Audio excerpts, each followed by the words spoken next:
په خیبر پښتونخوا اسمبلی کې د کشمیر د استحصال د ورهې په اراهدري پریکړې په ژوروالي سره منظور شوې دي. پریکړې د نون لیگ جلال خان د پی ټی آی شیر علي افریدي او عبدالسلام افریدي وړاندې کړي دي. پریکړه کې ویل شوي دي چې 11/9/2000 کال کې نهن د بشرا حقوق په ما غور کولی سره کشمیر ونیو.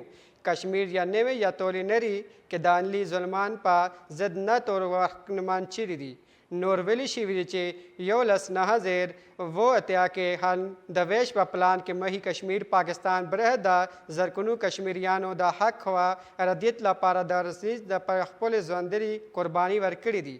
پر پریکړه کې ویل شوي دي چې کشمیر متنازع حیثیت په ټولې نړۍ کې منل شوي دي.